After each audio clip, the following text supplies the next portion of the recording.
The lighthouse that calls the dead. They say the sea keeps secrets. They are wrong. The sea remembers. I learned that on the night the lighthouse called my name. The storm had come without warning, rolling in from the black horizon like a living thing. Wind clawed at the cliffs. Waves smashed the rocks below with the sound of breaking bones. And through it all, the old lighthouse stood awake, its beam cutting through the fog like the eye of a god that refused to sleep. No one had lived in the lighthouse for 20 years. No one was supposed to be able to turn it on. Yet there it was, rotating slowly, methodically, as if searching. As if looking for me. The people of Grey Harbor believed the lighthouse was cursed.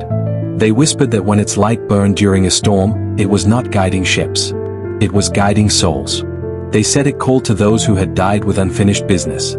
They said the dead followed the beam the way moths follow fire. They said if you heard your name in the wind while the light was turning, you would not escape what you had done. I had laughed at those stories once. That was before the fog began to speak. Before the water started carrying voices. Before the light found me. Because the truth was this. The lighthouse did not call the dead. It called the guilty. And I was very, very guilty. The beam swept across the water again, slow and deliberate, and for a moment the fog glowed like a pale wound. I stood on the cliff road with my coat pulled tight around me, rain soaking through the fabric, the taste of salt and rust on my tongue. Every instinct told me to turn back, to go home, to lock my door and pretend the light was nothing more than a trick of weather and old machinery. But the wind carried something else. A voice. Not loud. Not clear. Just a broken whisper, threaded through the howl of the storm. My name. I hadn't heard it spoken like that in 10 years.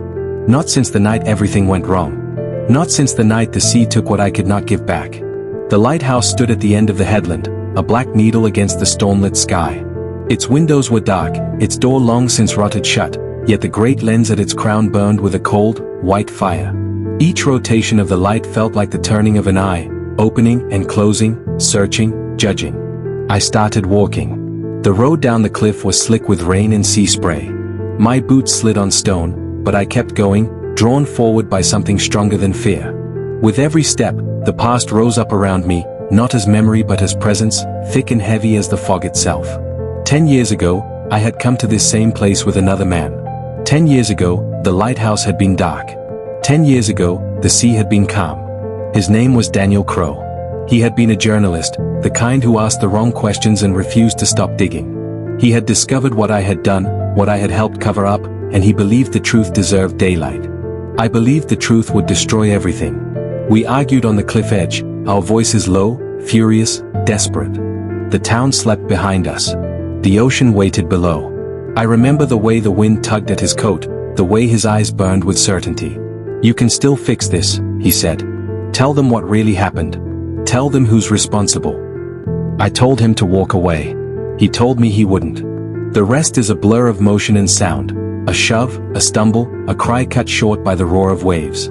When I looked over the edge, he was already gone, swallowed by black water and white foam. They called it an accident. A tragic fall. A stormy night, a careless step. And I let them. The sea had taken his body. The town had taken my lie. And the lighthouse had remained dark. Until tonight.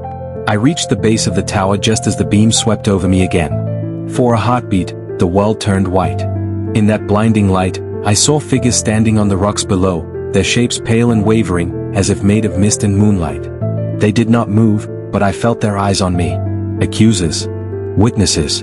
The forgotten. The door of the lighthouse groaned. It had been sealed for decades, yet now it stood ajar, swaying slightly in the wind, its hinges crying like something in pain. Cold air poured out from within, carrying the smell of salt, oil, and old stone, and something else, something faintly sweet and rotten, like flowers left too long in water. I stepped inside. The spiral staircase rose into darkness, its iron railing slick with condensation. With each step, the sound of the storm faded, replaced by a deep, rhythmic thrum that vibrated through the walls. The heartbeat of the lighthouse. Or something pretending to be one. Halfway up, the whispers began. Not voices as we know them, but fragments of sound, broken syllables that brushed against my thoughts rather than my ears. Regret. Anger. Sorrow. Names. Faces. Moments of terror frozen in time. The air itself seemed heavy with memory, as if the tower had been breathing in the last thoughts of the dying for generations. I knew, Then, that the stories were true. The lighthouse did not guide ships. It guided the lost. At the top, the lantern room glowed with an unearthly light.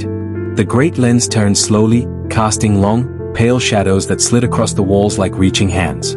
And there, standing in the center of the room, was a man I had not seen in 10 years. Daniel Crow. He did not look as he had in life. His skin was pale, almost translucent, and the edges of his form wavered like heat haze. But his eyes were the same, sharp, unwavering, filled with the need for truth.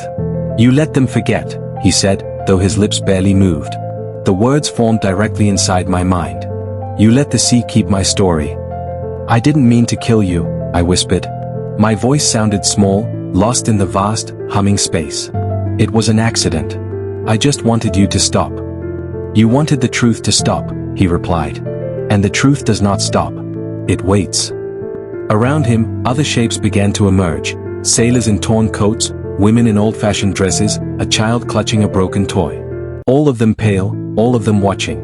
Souls taken by storms, by betrayal, by violence. Souls who had never been heard. "The light is on because the past is awake," Daniel said. "And it will not sleep again until it is seen." I fell to my knees. The weight of 10 years of silence pressed down on me, heavier than the stone tower, heavier than the sea itself. I understood then that the lighthouse had not chosen me at random. It had been waiting for the moment when my guilt was heavy enough to pull the dead back to the surface. "What do you want from me?" I asked. The beam of the lighthouse swept across the room, and in its glow I saw the town below, every street and house laid bare by the light. "Confession," Daniel answered. "And the courage you did not have before." Outside, the storm began to ease.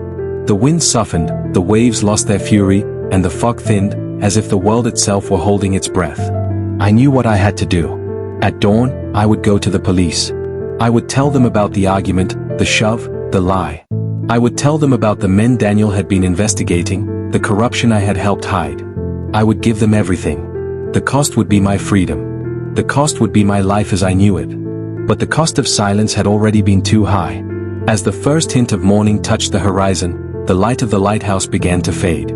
The figures around me grew thinner, more transparent, their forms dissolving into the air like breath in cold weather. Daniel was the last to go. "You won't see us again," he said softly. "Not after the truth is spoken. We don't need the light once we are remembered." Then he was gone. The lens slowed. The beam dimmed. And the lighthouse fell dark once more. When I stepped outside, the sea was calm, its surface smooth and gray, giving no sign of the violence it had witnessed, no hint of the secrets it had kept. But I knew. The lighthouse that called the dead had finished its work with me. And now it was my turn to answer.